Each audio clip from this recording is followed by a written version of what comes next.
Hey folks.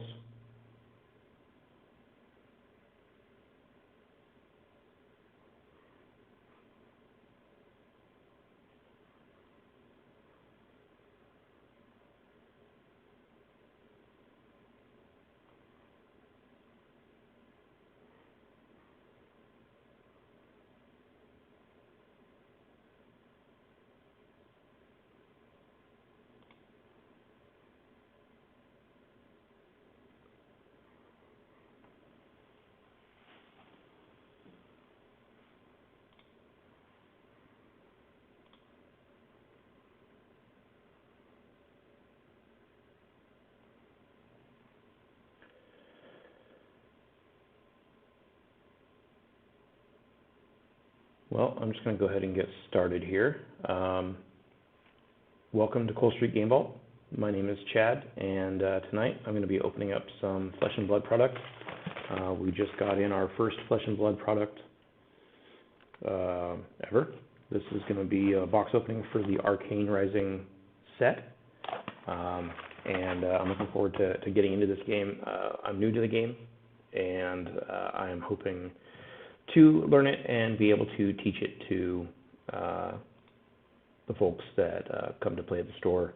I'm always excited to try new games, and ever since I heard of Flesh and Blood, I wanted to give it a try, but I didn't want to take on a new game at the time, and now that I have my own game store, I can do that and carry the game in the store and then use that to, I guess, fuel my own desire to play the game. So yeah, that's where we sit right now. I'm planning to open up this box and go through it. Just as a little background for those who aren't aware of Flesh and Blood, it is a collectible card game from Legend Story Studios. It is a hero-based game in which the players take the role of heroes who are attacking their opponents, trying to take their health total or life total down to 0, and in doing so you win. Unlike other games where you kind of start weak and work your way up by playing mana to the board or building up your board presence over time, Flesh and Blood plays a little bit differently. You start with your hero, and that hero is fully equipped at the beginning of the game, and depending on what format you're playing, you can start with a certain amount of equipment in the deck or directly on your hero right from the beginning. So you kind of start at your strongest, and then as time goes on, the equipment that you're wearing gets destroyed or sacrificed to have various effects, and then you're able to ideally you're wearing your opponent down over time as well, and yeah, so it sounds interesting to me because you start with all that, and there's equipment slots for like a lot of video games for weapons. There's single-handed weapons, two-handed weapons, and spots for body armor and head armor and leg armor, and I believe arms as well, yeah, so you equip your hero out with all those things at the beginning of the game, and then between the hero and equipment and the cards in your deck, you are able to mount attacks along what's called the combat chain on your turn, and ideally you're doing that successfully and doing damage to your opponent. So let's go ahead and jump forward a little bit here into the actual product. You'll note here that I've got my my Everfest playmat. This is for the you'll have to forgive me, I'm forgetting terminology, but this is for the events that happen in store, and these are promotional items that are given away during those events. I just thought it was a good backdrop for my first box opening of the new product, so I decided to use it for that purpose. But this playmat will be given away to someone who plays in one of our events coming up at the store. And with that, I'll go ahead and introduce myself. I'm Chad.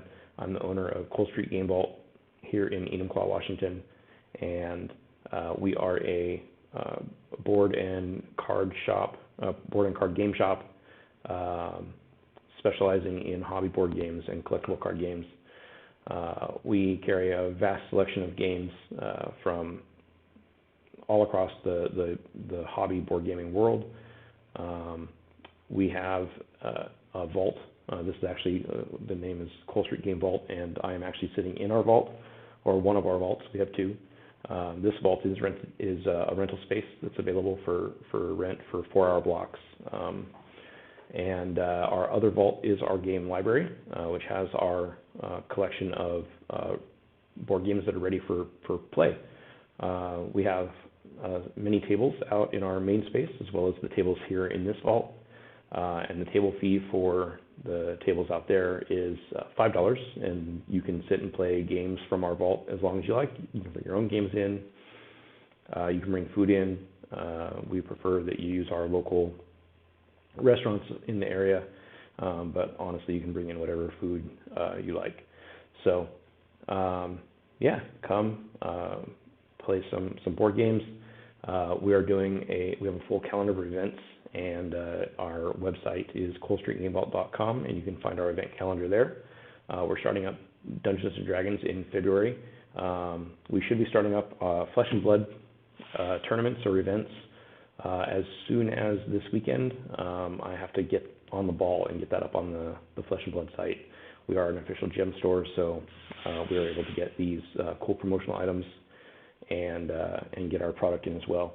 I will state at this point that we did unfortunately miss the window for pre-orders for Everfest.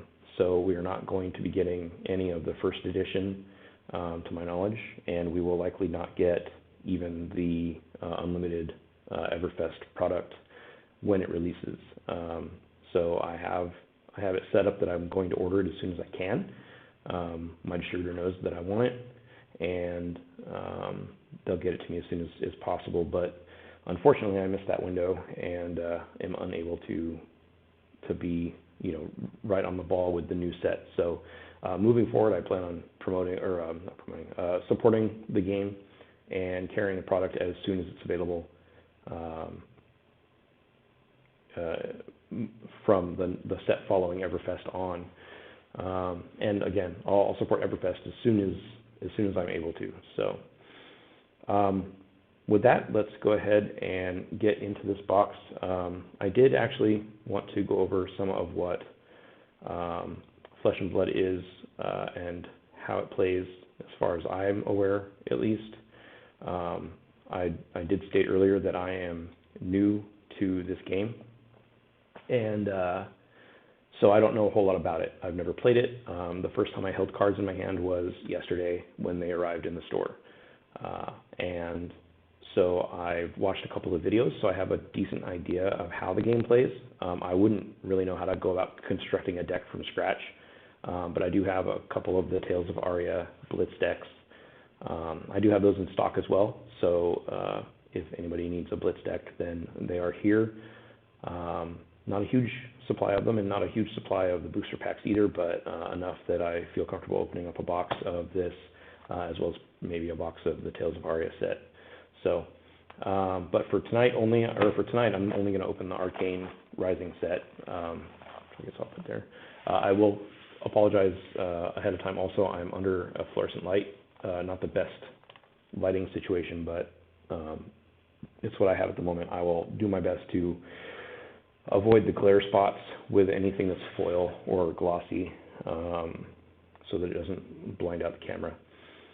Also, I found when I was doing testing that as I'm reading cards and opening packs, that the image of my face over there really doesn't do much justice, because I'm looking down at the playmat for most of that, and also my playmat's in a different direction than my computer camera, so it's hard to kind of do things to one side while looking at the other one. So I'll turn that off when I get started opening packs. But yeah, all that to say,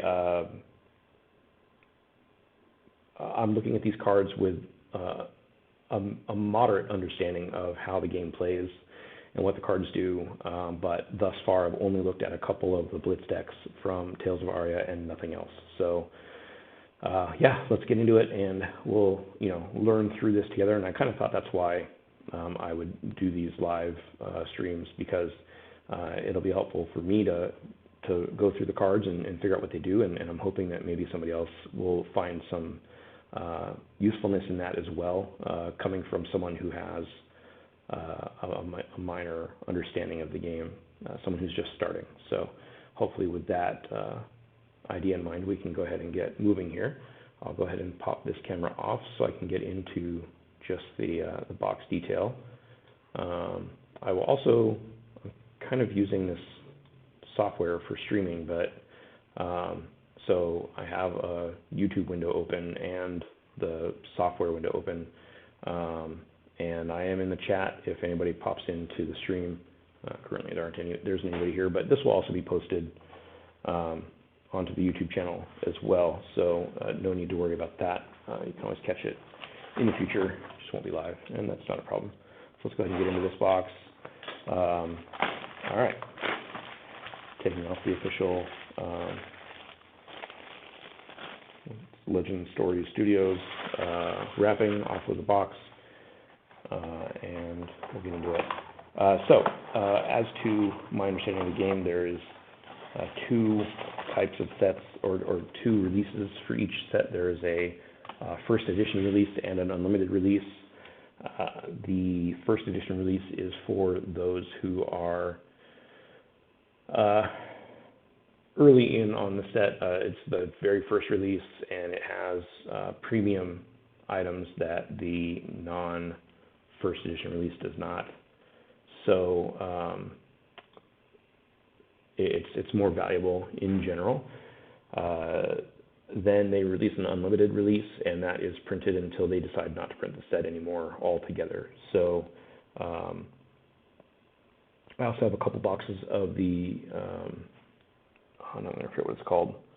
I think it's Welcome to Wrath, or Wraith. I'm not sure if it's pronounced Wrath or Wraith, but the set that was the unlimited version of the first set.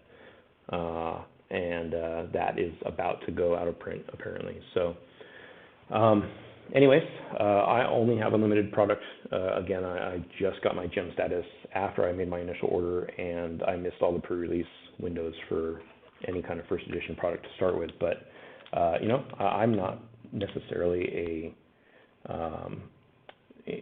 I don't necessarily need first edition product, and to learn the game, to play the game, I don't think there's necessarily any need for first edition product. I know for collecting, and I am a collector at heart, so I will definitely be looking for that first edition product in the future.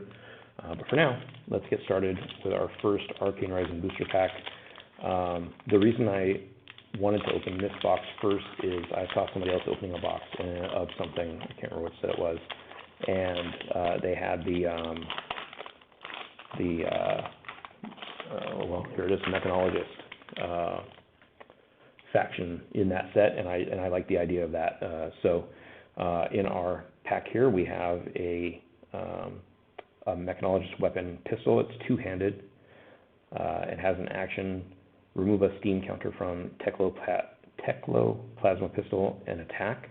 And then for an action, you can pay a resource, and if there are no steam counters on Teklo plasma pistol, put a steam counter on it and go again. I guess this is the back of the pack, because that is the back of the hero, or a hero.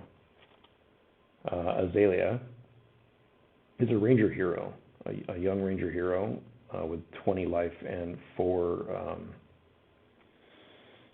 great, I forgot what the name of it is, intellect. With a once per turn action with 0 cost, put a card from your arsenal on the bottom of your deck. If you do, put the top card of your deck face up into your arsenal. If it's an arrow, it gains dominate until end of turn, and then go again. I did open up one of the Blitz decks from Tales of Aria, and it has a lot of the arrow weapons, and I like that. So I'm hoping that that comes into play, but I know that's not going to really be a thing with the Mechanologist faction, but but at least with the Ranger faction it will be. So this is a token. I'll go ahead and just put tokens off to the side over here. Then will be the common cards. And I'm going to read through most of these until I start seeing a lot of repeats. Again, that's me getting a better understanding of the game and how it's played and the various cards that are available to it. So further on into my understanding of how these cards are set up and how the game plays, there is a cost for the card. This particular one is 0. That is called resource cost. And then there's a pitch value, which is the top left corner here. The red cards, as shown by this bar at the top, not having to do with the red here or the red here, just this bar at the top. The red cards all pitch for 1 resource. And then those resources are used to pay for other cards. So if I want to play a card that has a pitch cost of 2, then I have to discard 2 red cards or 1 yellow card or a blue card, and then I would have 1 resource left over. So, and that's a good time to point that out, is if you pitch a card to play if you pitch a card to play a card to pay the resource cost, then any resources you have left over from that pitched card are kept. And you can use those all the way until the end of the turn. So that's good. You don't lose it like some other games where you lose the resources as the turn progresses on. So this is a generic action. That's another aspect of the game, is on your turn you have 1 action or 1 action point that you can spend to take actions. In this case, this would be playing this card would cost an action point.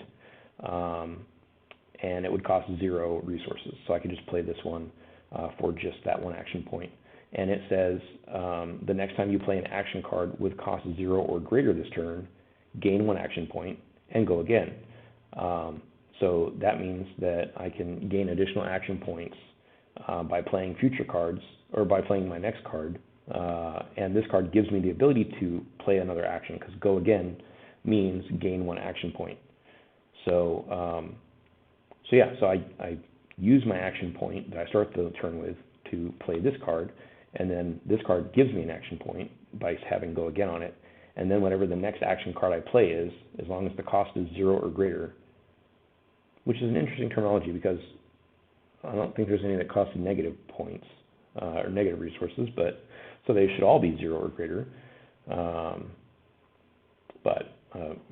Maybe I'm missing something. Then I'll get an action point even if that card doesn't have go again on it. So that's nice. And I'll also say that I mentioned the color up here for the pitch value. Red pitches for 1, yellow pitches for 2, and blue pitches for 3. And there are red, yellow, and blue versions of the same card. And in your deck, those count as unique copies of the card. So in Blitz, if I'm remembering correctly, you can have 2 copies of any given unique card, and that counts every version of that card as a separate unique card. So I could have 2 red lead the charge, 2 yellow lead the charge, and 2 blue lead the charge. And then this is generic. So here's another aspect of how the game works. Your hero, so this hero, for example, the Azalea, is a ranger. So rangers can only have generic or ranger cards and actions in them, or cards and equipment. So this equipment is generic, and that means that it can go in any deck. It's not tied to a class. So I'll have tokens on the far side. Then actually I'm going to bring these down to the middle and hope that the glare doesn't hit them. Tokens, commons, and then I'll do rares. And then if I get anything other than rare, I can move it closer to the middle. And then I'll do foils above the row.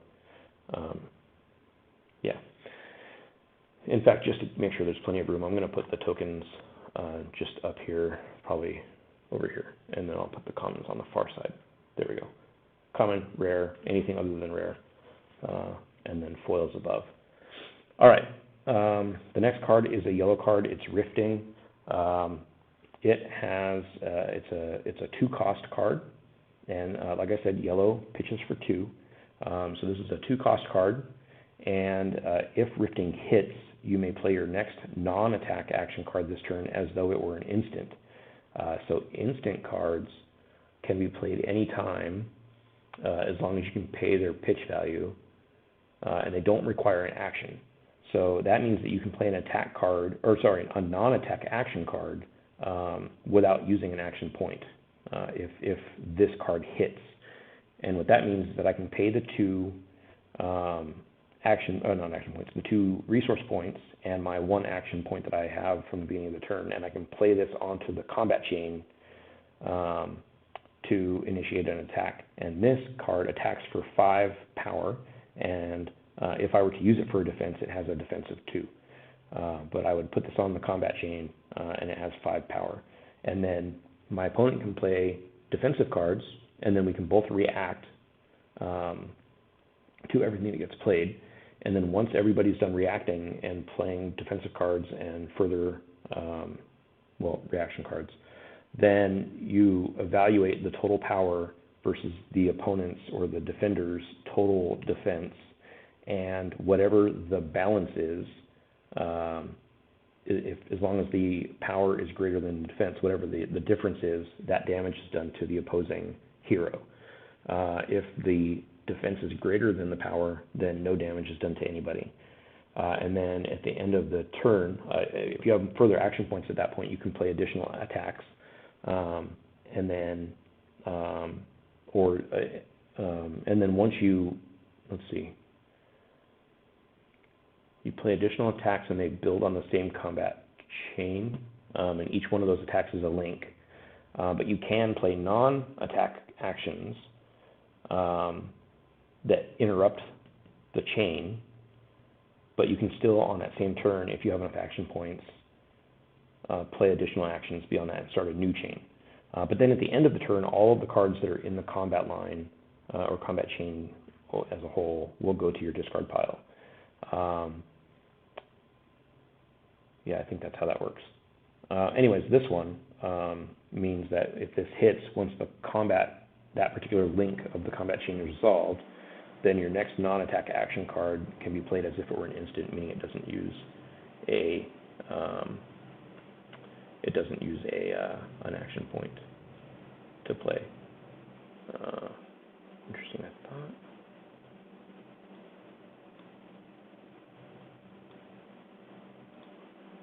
Sorry, I'm messing with.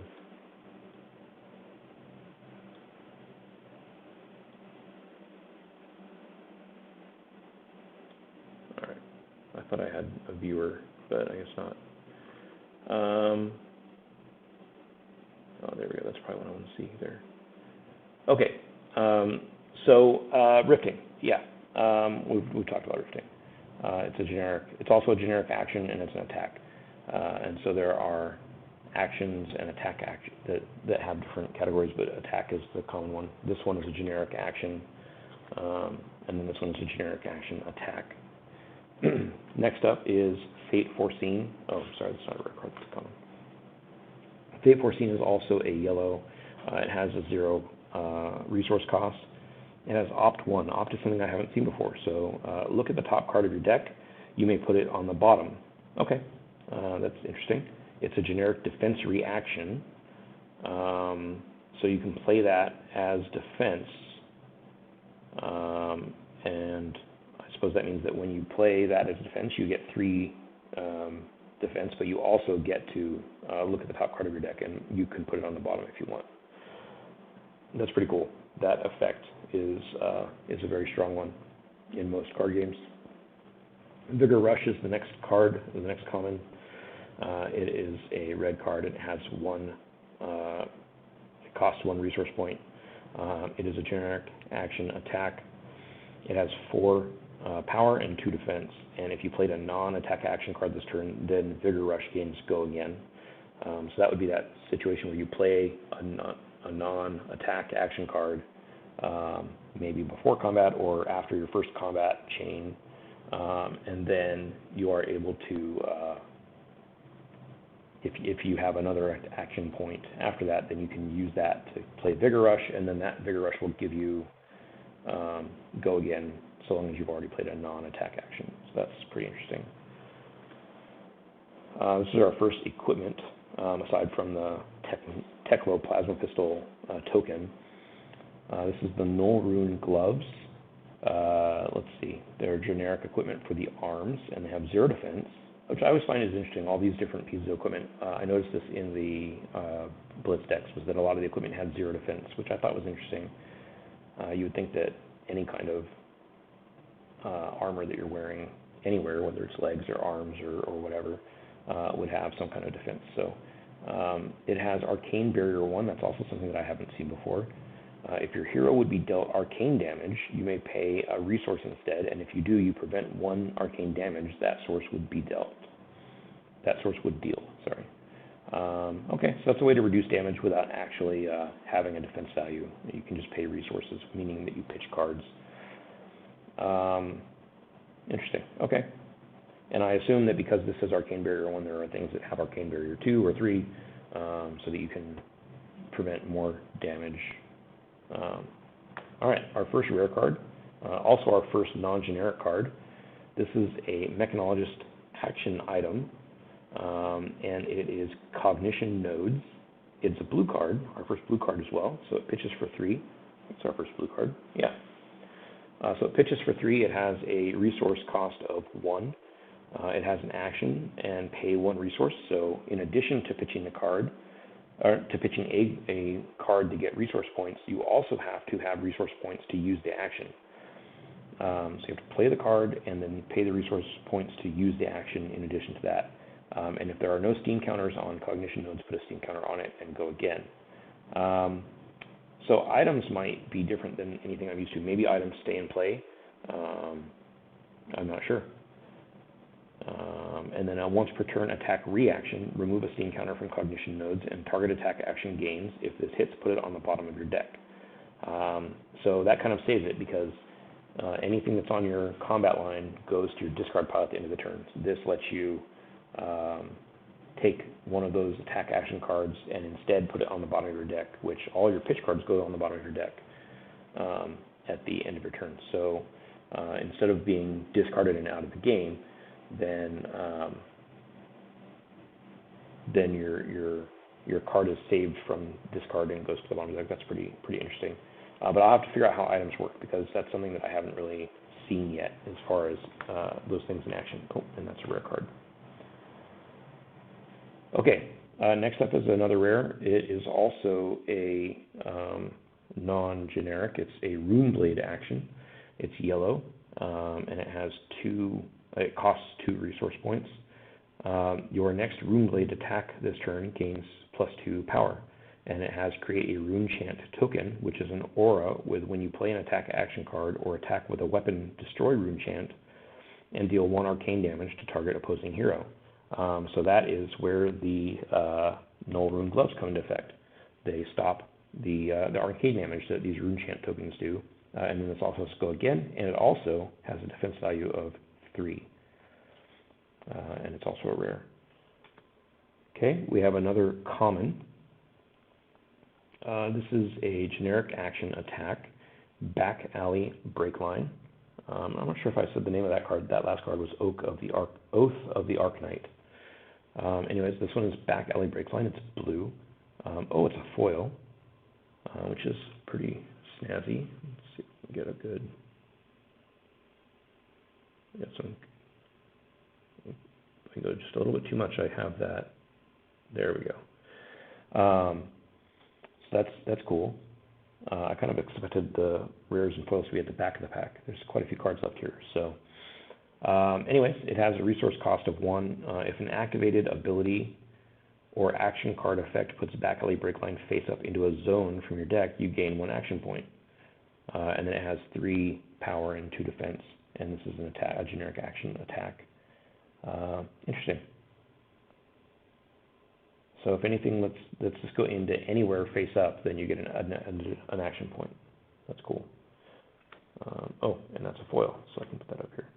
And I guess in the unlimited product, these are, I guess, rainbow foils as opposed to the cold foils that are available in the first edition stuff. So I could be wrong there, but I think that's what I remember hearing.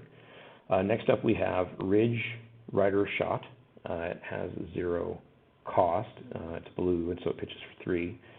This is a ranger action arrow attack. Okay, so this was kind of cool. I like the arrow as far as a weapon thematically. I saw this in one of the Tales of Aria decks, the Lexi deck.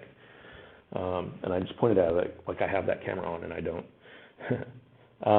Anyways, so arrows can only be played from arsenal and only if you control a bow. And if Ridge, Rider, Shot is put into your arsenal face up, you opt 1, which again is looking at the top card of your deck and putting it on the bottom. It has a power of 2 and a defense of 3.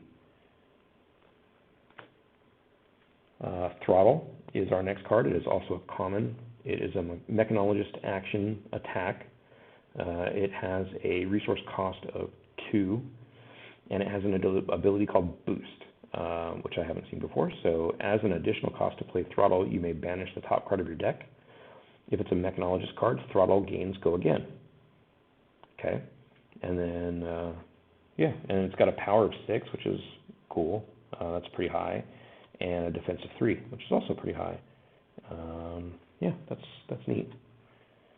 Okay, our next common is Headshot. This is a blue card. It has 1 resource cost. It's also a ranger action arrow attack. And again, arrows can only be played from arsenal and only if you control a bow. And this one says if Headshot is put into your arsenal face up, it gains +2 power until end of turn. And it has 2 power at its base and 3 defense. Okay, next up we have Amplify the Arc Knight. This is a Runeblade action attack. It costs 3, and it has Amplify. The Arc Knight costs a resource less to play for each rune chant you control. Oh, Amplify the Arc Knight costs, okay, so that's this card. It costs 1 resource less to play for each rune chant you control. So if you have those rune chant tokens, then this gets cheaper. And it has a power of 5 and a defense of 3. All right, next up is Voltic Bolt. This is another common, and for those of you who aren't in the know for maybe seeing these cards for the first time, there's a little C right there, which denotes the rarity. The rares have an R, and the tokens have a T. All right, so Voltic Bolt costs 2, and it says deal 3 arcane damage to target hero, and then it has a defense of 3, and it's a wizard action. Next up is, oops, I keep doing that. Next up is Drawn to Dark Dimension. This is a Runeblade action attack. It's a cost of 2, and it has 2 power and 3 defense. And Drawn to the Dark Dimension costs a resource less to play for each rune chant you control and draw a card. So similar to the Amplify the Arc Knight. It costs cheaper if you have rune chants, and it lets you draw cards, which is cool. Always good in card games, the ability to draw cards. And our last card is another common called Aether Flare. It costs 1. It deals 1 arcane damage to target opposing hero. And the next card you play this turn with an effect that deals arcane damage instead deals that much arcane damage plus X, where X is the damage dealt by Aether Flare. Okay, cool. And it has a defense of 3. It's a wizard action.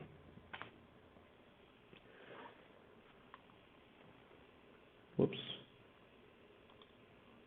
Crud. I hope that's still streaming.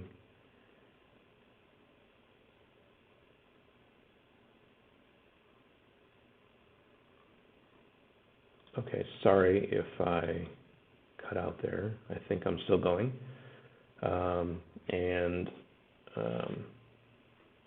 There's a bit of a delay, so I'm waiting to see if, there we go.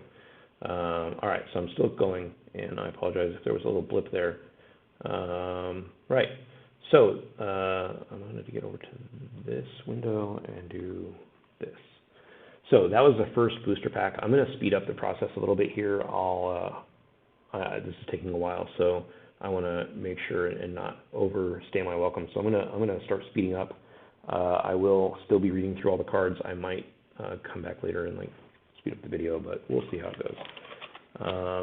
All right, on to pack number 2. Let's get going. Oh, these are 15 card booster packs. Okay, so the box opening I watched, I thought had 10 card packs, but maybe I'm wrong. Okay, I can't tell which. There we are. Okay, our first card is Moonwish. It is a generic action attack, and I'm assuming that the pack is laid out this way, where you have generic stuff, then your rare or rares, and then your foil, and then the rest of the non-generic stuff. But let's go through it and see. You may put a card from your hand on top of your deck rather than pay Moonwish's resource cost. If Moonwish hits, search your deck for a card named Sunkiss, reveal it, and put it into your hand, then shuffle your deck. Tutoring is always a fun effect in any card game. It's got a power of 5 and a defense of 2. It's a generic action attack. Interesting. Okay, I like it. Come to Fight is a generic action. The next attack action card you play this turn gains +2 power, and has Go Again, 3 defense. Force Sight is another generic action, 1 power, and the next attack action card you play this turn gains +3 power. If Foresight is played from Arsenal, opt 2. So look at the top 2 cards of your deck, and you may put them on the top or bottom in any order, and then Go Again. Cool. And 2 defense. Next up is Whisper of the Oracle, another generic action. It costs 0, and it has opt 4, which is sweet. And Go Again with 3 defense. Next up, we have a generic equipment for the legs, Mage Master Boots, and it has an action, pay a resource and destroy Mage Master Boots. So this is what I was talking about earlier, where a lot of your equipment gets destroyed throughout the game. So you're once you decide to use it, that's it. It's gone. So in this case, once you decide to use these boots, then they get destroyed. And the next non-attack action card you play this turn gains Go Again, and this has Go Again. All right, next up is our first rare for this pack, Pedal to the Metal. Let's see, it's a Mechanologist action attack. It has a power of 4 and a defense of 3. If Pedal to the Metal hits, your next attack this turn gains Dominate, and Dominate is the defending hero can't defend the attack with more than 1 card from their hand. And then it also has Boost, which is as an additional cost to play Pedal to the Metal, you may banish the top card of your deck, and if it's a Mechanologist card, then Pedal to the Metal gains Go Again. So it sounds like that's a Mechanologist action, or effect, boost, because I think I saw that on another Mechanologist card, so that's pretty cool. That's a rare. And our next card is an S. So I don't know what an S means, that little symbol there. I imagine that's higher than rare. It could stand for special. I'll have to look that up and see. This is Lesson in Lava. It has 1 power. It has a really cool border too. I like that. That's a wizard action. And it says Kano Specialization. You may only have Lesson in Lava in your deck if your hero is Kano. And then deal 3 arcane damage to target opposing hero. If Lesson in Lava deals damage, you may search your deck for a wizard card with resource cost equal to or less than the damage dealt by Lesson in Lava. Reveal it, then shuffle your deck and put it on top, and put it on the top of your deck. And it has a defense value of 3. All right, so that's pretty sweet, assuming that you're playing with Kano. Cool. I'll have to look that up and see what the S stands for as far as the rarity goes. Our next card is Come to Fight. The next attack action card you play this turn gains +2 power. And it's interesting to note that I haven't seen a single duplicate yet. That could change, of course, by the end of the pack, but for now. Oh, and this is my foil for the pack. It's pretty sweet. I like the foiling on these cards. The next attack action card you play this turn gains +2 power, and it has Go Again and a defense of 3. That's a common foil. Next up is Optical Monocle. This is a Mechanologist action item. So again, I've got to figure out how items work, but Optical Monocle enters the arena with 5 steam counters on it. When Optical Monocle has no steam counters on it, you destroy it. As an action, you can remove a steam counter from Optical Monocle to opt one and go again. That's cool. So it's a repeatable opt one, which I, again, do like that opt. I'm really hoping that I like the Mechanologist heroes, so that I can, because I think I like that type of, as far as the theme goes, I like the theme of the Mechanologists. So I'm hoping that I enjoy the cards and they have good abilities, because so far I am enjoying them. So that'll probably be one of my early decks that I build, aside from using the generic, or not the generic, but the pre-built Blitz decks. Sikkim Shot is a ranger action arrow attack, so this is another arrow. It's pretty basic though, it just has go again, and it has 4 power and 3 defense, which is nothing to snicker at. 4 power is decent, and 3 defense seems pretty typical for a lot of the cards in these packs so far. Like every card I can see here has 3 defense. Next up is Zipper Hit. That is a Mechanologist action attack. It has 3 power, 3 defense, boost, and that's where you banish the top card of your deck, and if it's this Mechanologist card, then this gains go again. Okay, that's cool. Hamstring Shot. That's some pretty gnarly artwork there. This is a ranger action arrow attack, and it has, if Hamstring Shot hits a hero, their first attack during the next turn costs an additional power, or additional resource, I mean. And it has power 5 and a defense of 3. Cool. And I should point out, I do really like the artwork on these. I haven't really been commenting on it much. But yeah, the art style on these is really great. And I'm sure I'll recognize some of these artists as we move along, because I'm sure they probably do multiple games, and I'm probably familiar with some of their artwork from other games. Next up is Rune Flash. This is a Rune Blade action attack. It costs a resource less to play for each rune chant you control. That seems pretty standard for Rune Blade cards so far, as to get that a little bit of a discount if you have rune chants.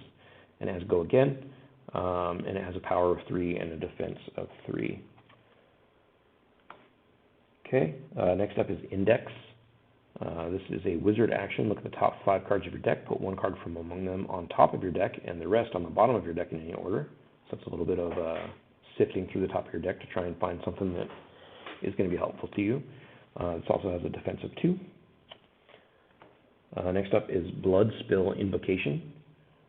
This is a Runeblade action aura, and this has, it says, auras stay in the arena until they are destroyed.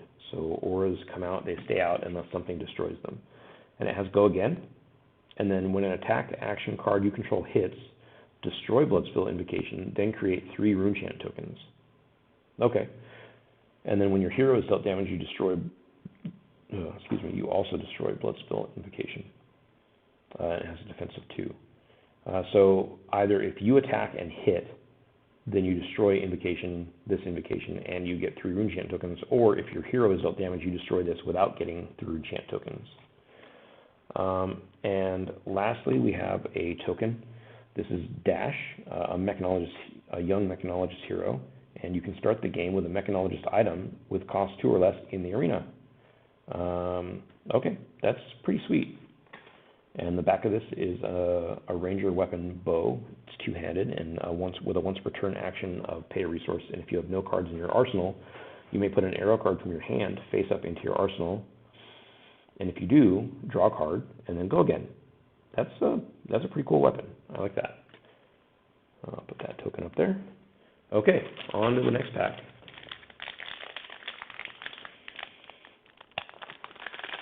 Feel free to leave comments. Let me know things that I should be doing better or different. Take a little drink real quick.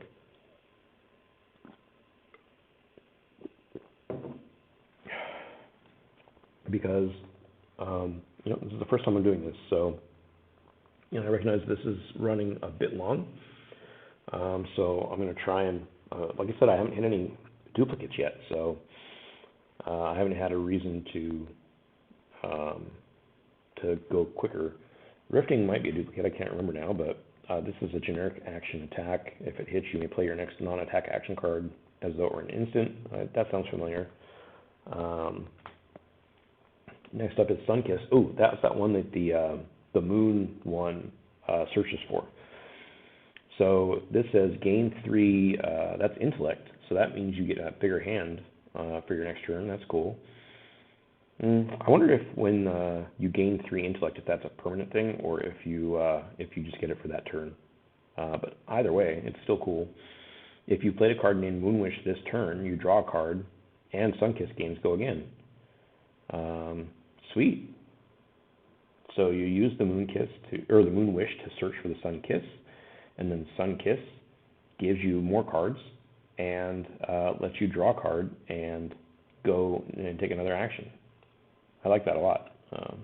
I might be looking to put that and the Moon one into my first deck because that sounds like a cool synergy going on there. Next up is Fate Foreseen. It's an opt 1 with it's a generic defense reaction. I believe I've seen this one before with a defense of 4. Yep. Come to Fight. That's my common foil up there. Next up is another equipment for the arms this time, Bracers of Belief. I guess my last equipment was also for the arms. Destroy Bracers, for an action, destroy Bracers of Belief, reveal the top card of your deck. If you do, the next attack action card you play this turn gains plus X power, where X is 3, minus the pitch value of the card revealed this way. Go again. So if you reveal a card that costs 0, then the next attack action card you play will have plus 3. Interesting. So you probably want to have more low-cost cards in your deck than high-cost ones if you can help it. Next up is our first rare for the pack, Silver the Tip. This is a ranger action. If you have no cards in your arsenal, look at the top 3 cards of your deck.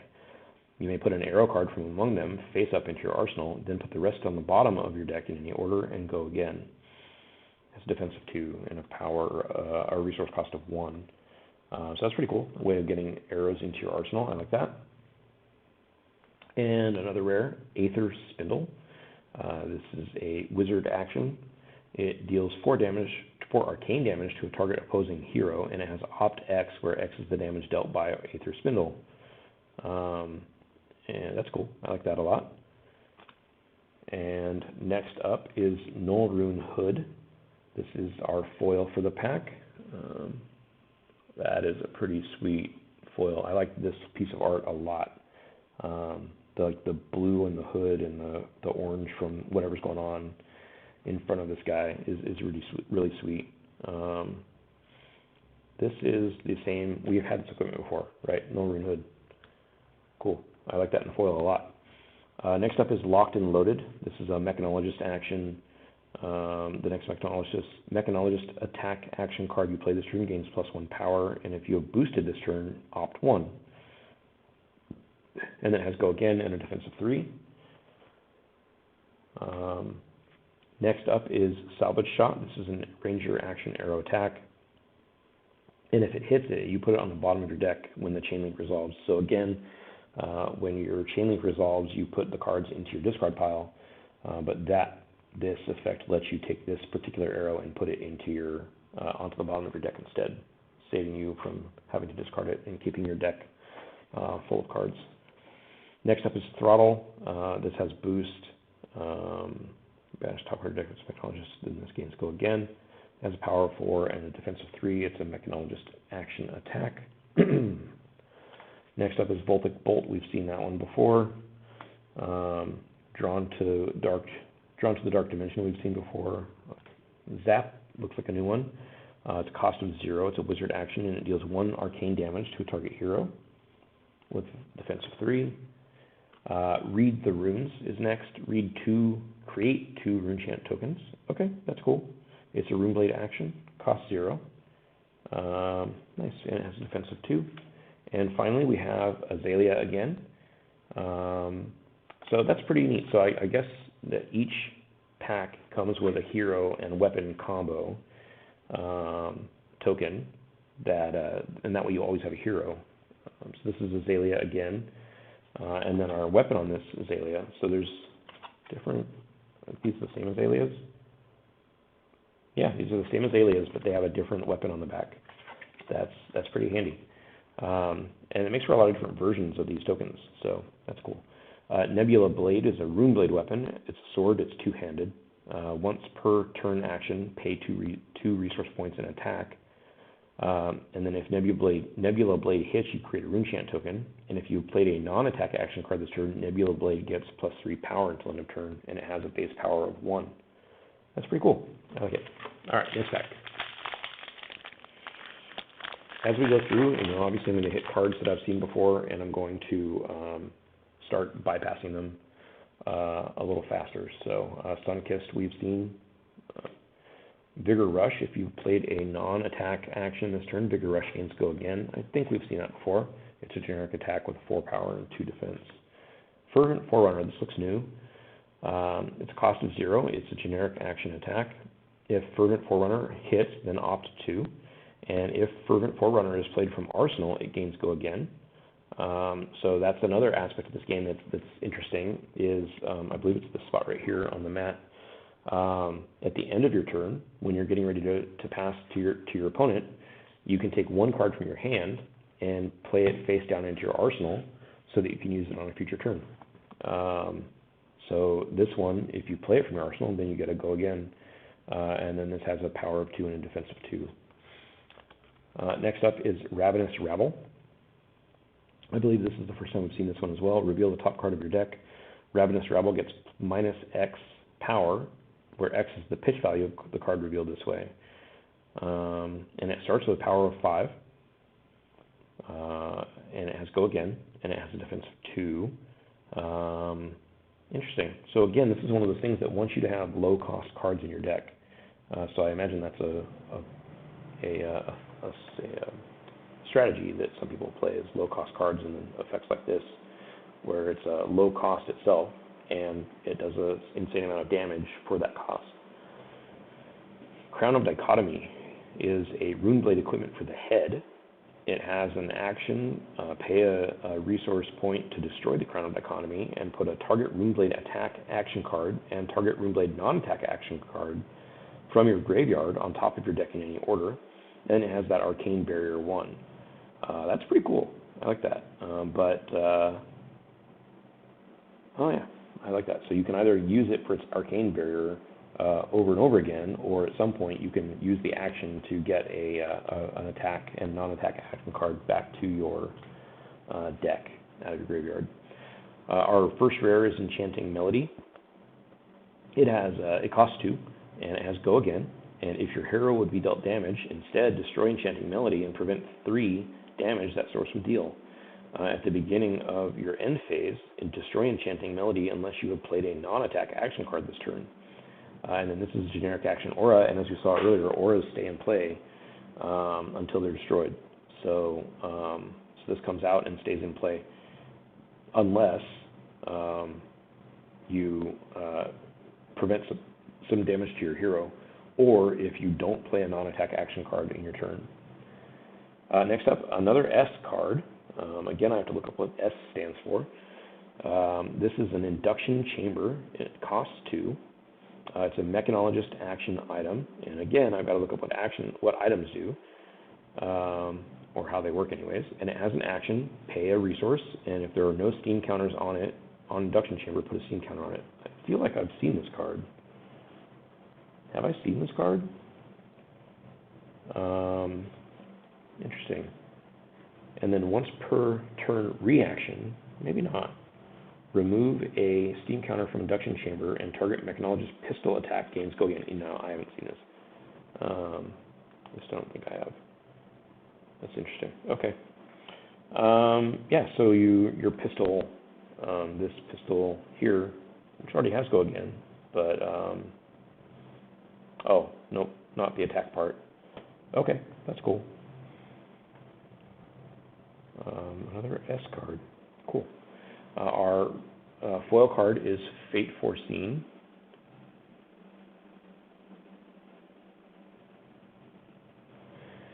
It has Op 1. and a defense of 4. It's a generic defense reaction. And then we have Throttle, which we've seen before. Second Shot, we've seen Overloop. Overloop, if Overloop hits, put it on the bottom of your deck when the chain link resolves, and it has Boost. It's a Mechanologist attack action, or Mechanologist action attack. It has 5 power and 3 defense. Nice. Bloodspill Invocation we've seen. Reverberate seems new. This is a wizard action. Deal 2 arcane damage to target opposing hero. If Reverberate deals damage, you may banish a wizard non-attack action card from your hand with a resource cost less than or equal to the damage dealt by Reverberate. If you do, you may play it this turn as though it were an instant. Okay, cool. So you get to play a non-attack action card for free from your hand after you use that, as long as it's cheaper in resource cost than the damage dealt by the Reverberate. Next up is Rune Flash. It costs 3, but it has that pay a resource less for each rune chant you control, and it has Go Again. It's a Rune Blade action attack, and it has a 3 power and 3 defense. And our last common is Index, which I believe we've seen. Yep. And then we have another Teklo Plasma Pistol token with a Rune Chant token on the back of it. And the Rune Chant is when you play an attack action card or attack with a weapon, destroy Rune Chant and deal 1 arcane damage to target opposing hero. Okay, cool. So that's the first token we've seen that is a weapon and an aura on the back instead of having a hero. So I was wrong in my assessment earlier when I said that every pack had a token with a hero on it. All right, next up. Push the Point is a generic action attack. If the last attack on this combat chain hit, Push the Point gains +2 power. It's got 3 power as a base and 2 defense. Rifting we've seen. Cadaverous Contraband. If Cadaverous Contraband hits, you may put a non-attack action card from your graveyard on top of your deck. Okay, cool. 4 power, 2 defense. It's a generic action attack. Moon Wish. This is the one that lets you search for the Sun Kiss. I like that. Achilles Accelerator. This is a Mechanologist equipment for the legs. It has an instant ability to destroy Achilles Accelerator, gain 1 action point, activate this ability only if you have boosted this turn, and it has Arcane Barrier 1. So it seems like a lot of the Mechanologist equipments have that Arcane Barrier, which is kind of cool. Aether Sync is our first rare. This is a Mechanologist action item. Aether Sync enters the arena with a Steam counter on it, and it has an action for a resource point. If there are no Steam counters on Aether Sync, put a Steam counter on it and go again. Just making sure I don't already have Aether Sync, and I don't. And it has another instant, it has an instant ability. Remove a Steam counter from Aether Sync, and Aether Sync gains Arcane Barrier 2 until end turn. Cool. And our next rare is Absorb in Aether. The next card you play this turn with an effect that deals arcane damage instead deals that much damage, arcane damage +2. And it's a wizard defense reaction. It has a defense value of 4. Our foil is that Cadaverous Contraband card. Gosh, it's hard to hit the foil just right. Salvage Shot. 0 to 60 is a card I haven't seen. Mechanologist action attack.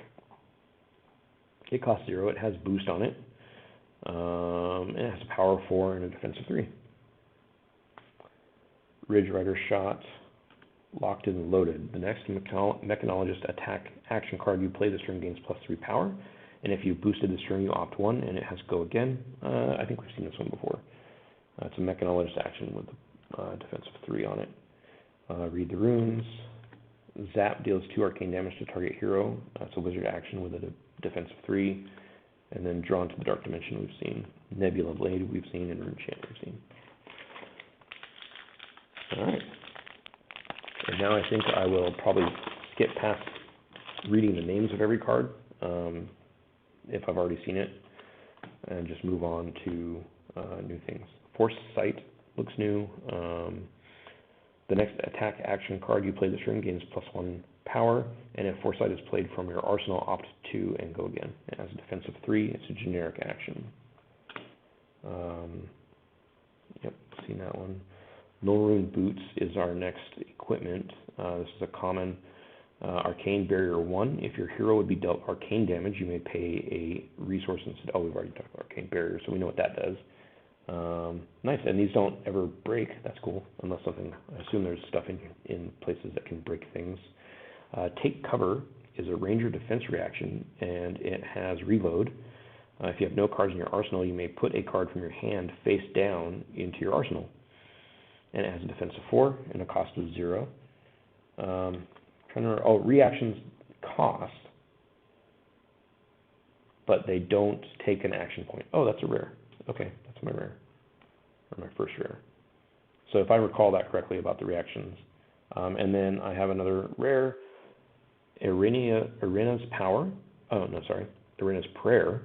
This is a generic instant, and it costs 1. Reveal the top card of your deck. Prevent the next X arcane damage that would be dealt to your hero this turn, where X is 5 minus the pitch value of the card revealed this way.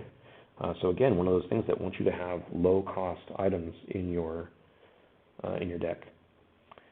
Salvage Shot is our foil, and that's a pretty sweet foil. That's a sweet foil. I like that a lot. Searing Shot looks new. This is a ranger action, arrow attack. If this hits a hero, they lose a intellect. Cool. It's got a power of 2 and a defense of 3.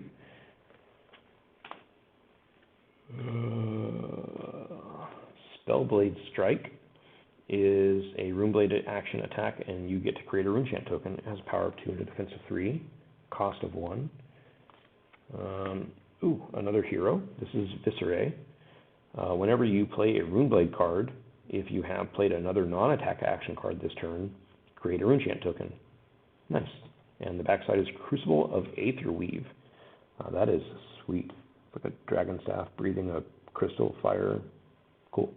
It's a wizard weapon staff, and it's 2-handed.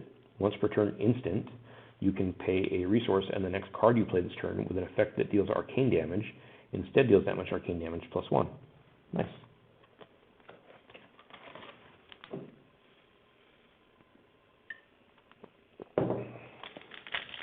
So we should be able to power through the rest of these packs fairly quickly now that we're hitting a lot of repeat cards.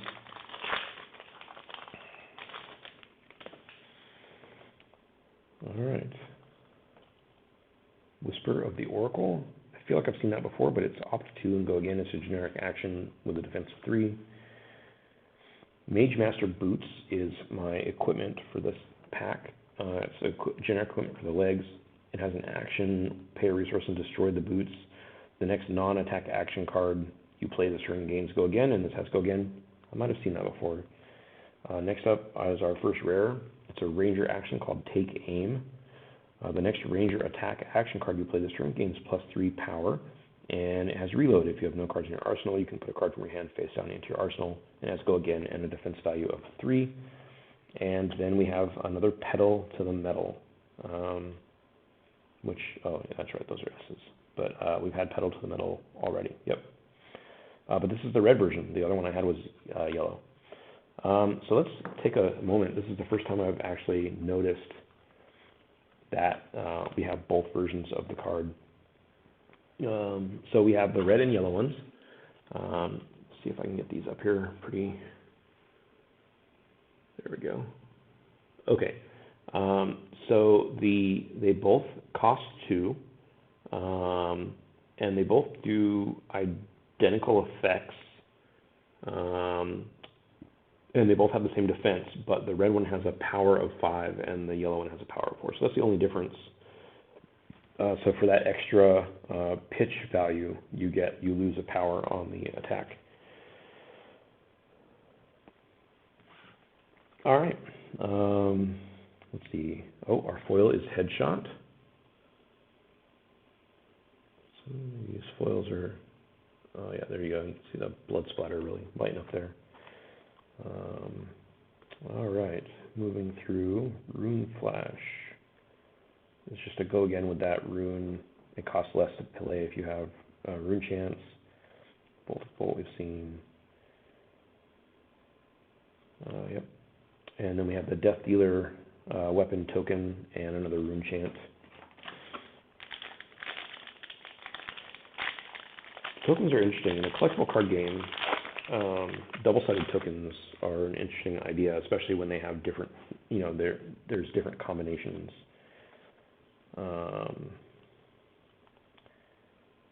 Seen that before. Our first rare is Oath of the Arknight, which we've had before. And then our second one is Enchanting Melody, which we've had before.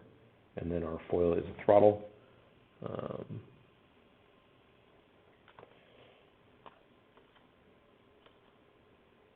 And we're really getting into the point where we are repeating stuff. Oh, there's Kano. So that first lesson in Lava card that I had goes with Kano, that S card. So Kano is a wizard hero. This is, again, the young version. I wonder if the old versions show up in here. Like, I've only seen young versions of heroes so far, right? Young, same. Young, yeah. So far, I've only seen the young versions. Instant effect, pay 3 resources, look at the top card of your deck. If it's a non-attack action card, you can banish it, and if you do, you may play it as though it were an instant. Cool. And then our Tech Lord Plasma Pistol. I feel like we're only about, I don't know, 1, 2, 3, 4, 5. We're at 8 packs. This is our 9th pack out of 24, so we've got a little ways to go. Back Alley Breakline, I don't think I've seen. That's cool. What are those called? The masks. The Holocaust mask or something like that. If an activated ability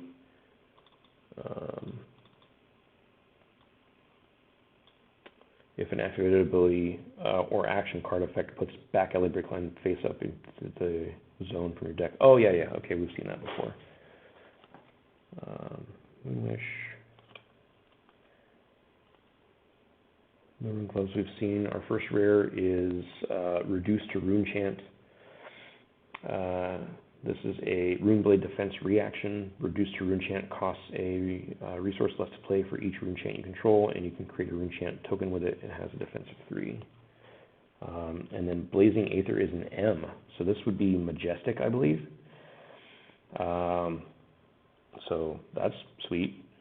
It's a 0 cost wizard action, and it has a Kano specialization, so you can only have it if you have Kano. So I can see some synergy going on with a bunch of Kano specializations.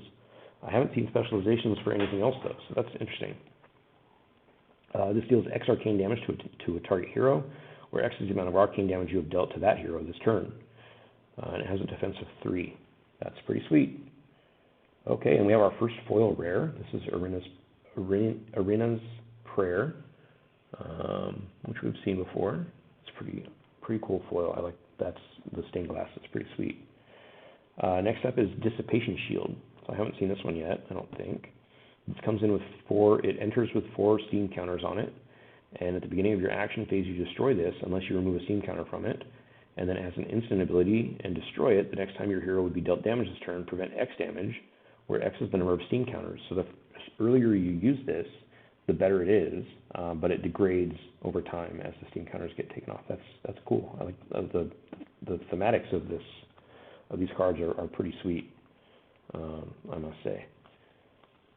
Let's see if there's anything new in here. And I don't see anything. Our hero or our token is a Viscera hero and a Kano hero, both young versions. So how do you get the old versions of heroes? Do they come in the packs? Or do you have to pick them up in other places?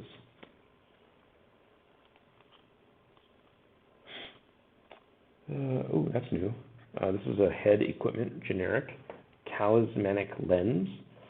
It has an instant ability, destroy it, and opt 2. Okay, and then 0 defense. Our first rare is a Spellblade Assault. It costs 2. It's a Runeblade action attack. and it creates 2 Runechant tokens, and it has a power of 2 and a defense of 3. All right, that's pretty handy. And another M card. So we've got 2 M's now. Majestic, I believe, and then S, again, I've still got to look what S is. So I've got 2 S's and 2 M's. Mordred Tide is a 0 cost Runeblade action. And until end of turn, if you create a Runechant token, instead create that many +1 and go again. And then our foil is a foil majestic. Command and Conquer. Nice. So this is a generic action attack. It costs 2, and it says defense reaction cards can't be played to Command and Conquer's Chain Link. If Command and Conquer hits a hero, destroy all cards in their arsenal. And it has 6 power and 3 defense. That is sweet. So we got a double majestic pack with a foil and a regular majestic card. That is pretty awesome, I have to assume, because I don't actually know. But I understand that majestic is pretty rare. All right, let's see what else we got here. Nothing new. I think we've hit most of the. Oh, hey, I answered my question, or my question is answered. Viscera Runeblood. This is the grown-up version, or the not young version of the hero. This is a Runeblade hero. Whenever you play a Runeblade card, if you have played another non-attack action card this turn, create a Runechant. So let me compare this to the other Viscera. And let's see. So the ability is the same. It's just the life that changes. Okay, interesting. And it's the young version of Viscera and the old version of Viscera on the same card. That's pretty interesting. So one thing I haven't looked into at all yet for Flesh and Blood is how drafting works. So I'll be interested to see how drafting works at some point once I learn how to actually play the game. Vest of the First Fist is our equipment for the chest this time. And when an attack action card you control hits, you can destroy this, and if you do, you gain 2 resource points. Okay. Our rare is a Mechanologist action item. Convection Amplifier. I see a lot of the rares are for the Mechanologists are items. Convection Amplifier. Convection Amplifier enters the arena with 2 steam counters on it. When Convection Amplifier has no steam counters on it, destroy it. And as an action, you can remove a steam counter from this, and the next attack action card you play this turn gains Dominate, and then you have Go again. Okay. And our next rare is Pour the Mold. This is another Mechanologist card. It's an action. Put a Mechanologist item with cost 0 from your hand into the arena. Oh, so like the Convection Amplifier. If you have boosted this turn, put a steam counter on it. Okay, and then go again. Cool. Yeah, rare. And we have another foil rare. This is Plunder Run. Let's see, this is a generic action. The next time an attack action card you control hits this turn, draw a card. If Plunder Run is played from Arsenal, the next attack action card you play this turn gains +1. And go again. Nice. Okay. And now we have the adult version of Dash. Cool. And the young version of Dash. And again, same ability. The only difference is the life points.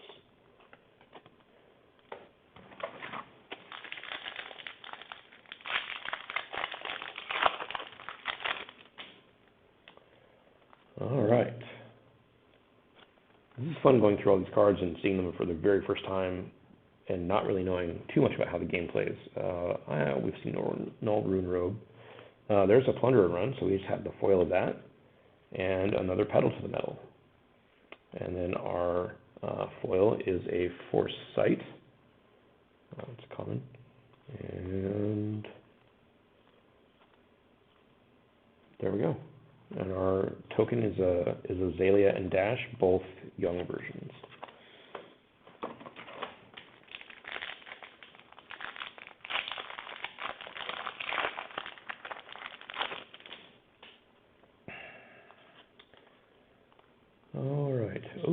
new equipment. Robe of Rapture. This is a wizard equipment for chest.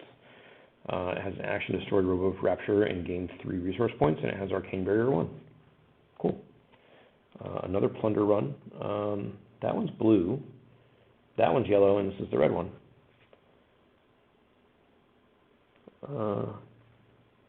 Interesting. And they changed the amount of bonus power they give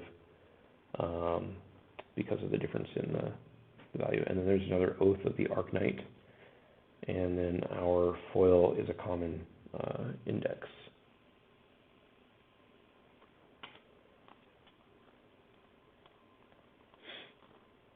Ooh, and there's Kano's adult version, Drake of Aether, still the same ability again, but he's only got 30 life instead of the 40 that everybody else seems to have. And I didn't recognize earlier that his young version has only 15 health. So that's the Kano old and young on the front and back. But yeah, it's neat that they have the different versions of these tokens so that you can get a bunch of equipment tokens and a bunch of hero tokens, so that you have all these different options right away. Like, it's not difficult to get these cards. Bullseye Bracers is our equipment, ranger equipment for the arms. As an action, destroy Bullseye's Bracers. If you have no cards in your arsenal, you can put an arrow card from your hand face up into your arsenal, and it gains +1 power until end of turn. And go again. And it has Arcane Barrier 1. Cool. But you have to destroy the Bracers to do that. Okay. And then our rare is Spellblade Assault, which I believe we've seen. Chains of Eminence is an S card that we haven't seen before. It has cost of 0. It's a generic action aura, and it has go again. When Chains of Eminence enters the arena, name a card. The named card can't be pitched, played, or used to defend while Chains of Eminence is in the arena. Ooh. At the beginning of your action phase, destroy Chains of Eminence. Okay. Interesting. And then our foil is an L. So that's, what, legendary, I think? This is an equipment, ranger equipment for the head. Again, some pretty sweet foil going on. Skullbone Crosswrap. Once per turn action, turn a face-down card in your arsenal face up, and then opt 1 and go again. It has Arcane Barrier 1, and it has Blade Break. So if you defend with this, then you destroy it, and it has a defense value of 1. So that's a foil. I think those are called legendary. Very cool. Look through the rest of these real quick. It's interesting. I'm surprised, actually, that I'm not seeing any other new common cards, but maybe I've hit them all. I'm not exactly sure how many commons are in this set. We got the Crucible of the Aether Weave and a Rune Champ token.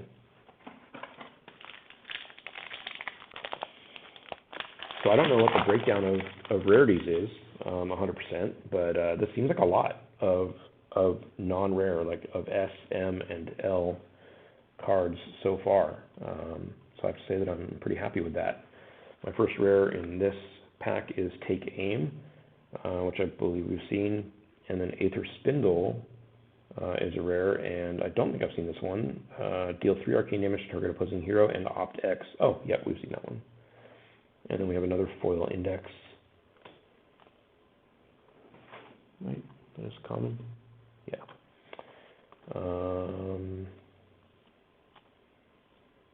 Yeah, okay, and then here's the adult version of Azalea with the young version on the back. Okay, we've got, looks like about 6 packs, maybe 8 packs after this. A little hard to tell, these boxes are like deep as opposed to wide, which is cool. Rune Hood again. Take Aim is our rare. Our first rare, and Aether Spindle is our second rare with a foil salvage shot.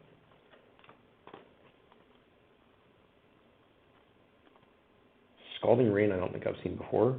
This is a wizard action. It's got a 3 defense. It deals 4 arcane damage to target hero, and it costs 1. And we've got a Teklo Plasma Pistol and a Rune Champ for our token.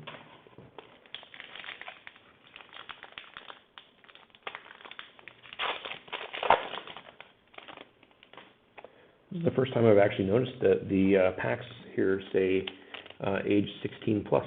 And I guess that makes sense. Some of the art I've seen has been, not necessarily in these packs so far, but that I've seen in some other openings seem pretty, a little either violent or maybe even a little risky, but I don't have any problem with that necessarily, depending on how it's used. But anyways, yeah, so I can see where the 16 plus age limitation comes from.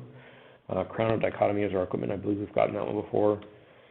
We have a Mechanologist action for our rare called Pour the Mold. You put a Mechanologist action item with cost 1 or less from my hand into the arena, or from your hand into the arena. And if you boosted, you put a steam counter on it. Oh, okay, we've seen that one, I think. And then Stir the Aether Winds is a wizard action. You can play your next wizard non-attack action card this turn as though it were an instant, and if it has an effect that deals arcane damage, instead that effect deals that much arcane damage plus 3. And as a defense of 2, that's pretty cool. Voltic Bolt is our foil, and that's a pretty sick foil. The lightning there flashing up. That is a common. Hyperdriver, I believe, is new. Hyperdriver enters the arena with 3 steam counters on it. When it has no steam counters on it, you destroy it, and as a once per turn effect, when you boost a card, remove a steam counter from Hyperdriver and gain a resource point.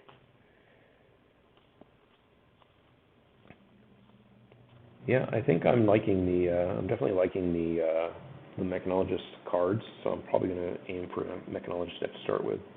Cracked Bauble is a generic resource. Cracked Bauble exists to support booster draft in sealed deck formats. A player may add any number of Cracked Baubles to their deck. Typically, a player would only do this if they do not have enough legally playable cards to make a 30-card minimum deck, and it's just a generic resource. Oh, it pitches for 2, but it has no other effect. Okay. Oh, but that's in place of a token. Interesting, but it still says it's a token. Oh, because it goes in your deck. Okay. That makes sense. That makes sense. I understand.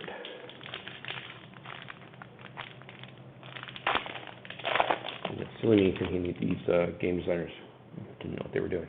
I should know better by now. I've seen that before. Reduced to Rune Chant is our first rare. This is a Rune Blade defense reaction. I think this is one we've seen before. And Life for a Life, that looks new. It's a generic action attack. If Life for Life hits, it gains 1, or you gain 1 intellect. Is that intellect? Or is that your life points? That's your life points, sorry. I think I've been seeing this green thing and I've been calling it intellect. That's life. And that makes sense given the name of the card. When you play Life for Life, if you have less life than an opposing hero, it gains Go Again. Okay, that's cool. And our foil is a Ridge Rider Shot.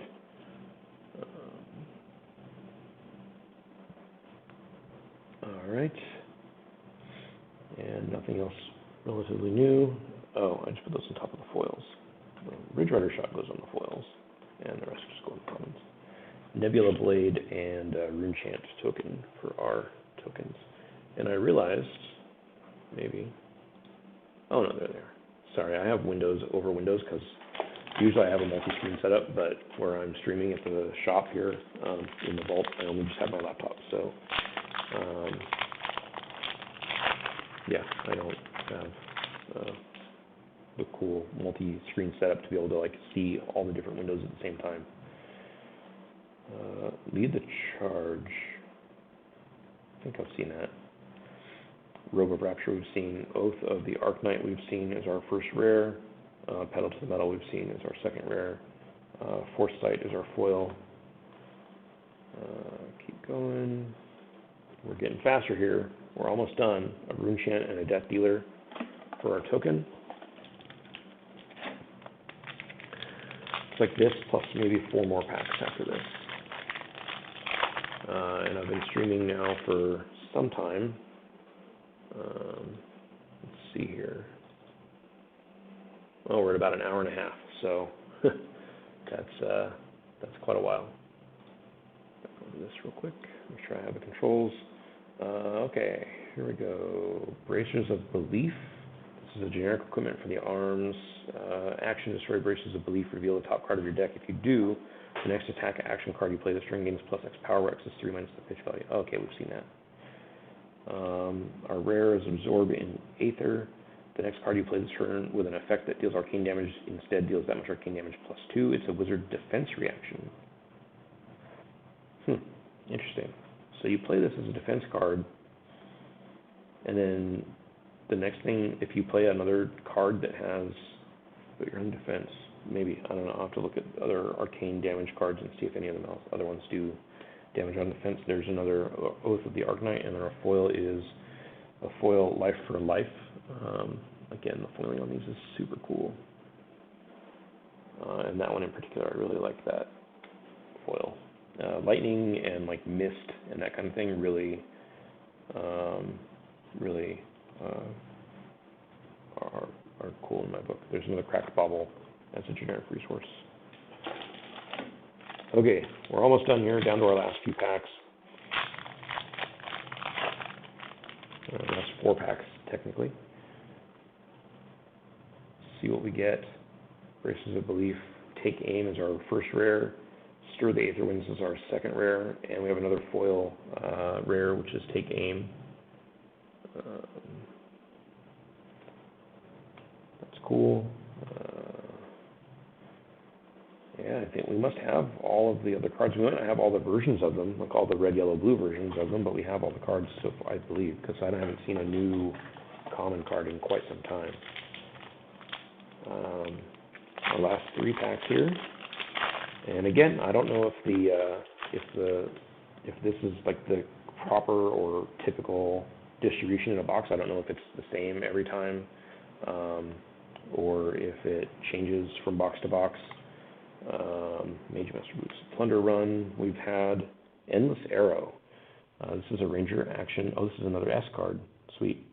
Endless Arrow is a 0 cost Ranger action arrow attack, and if it hits, you put it into your hand. Oh, cool! And it's got a power of 4 and a defense of 3. I like that. And then our foil is a Read the Runes. Okay, we're coming down to the end. We have Viscera, Young, and a Death Dealer for our token. Last 2 packs.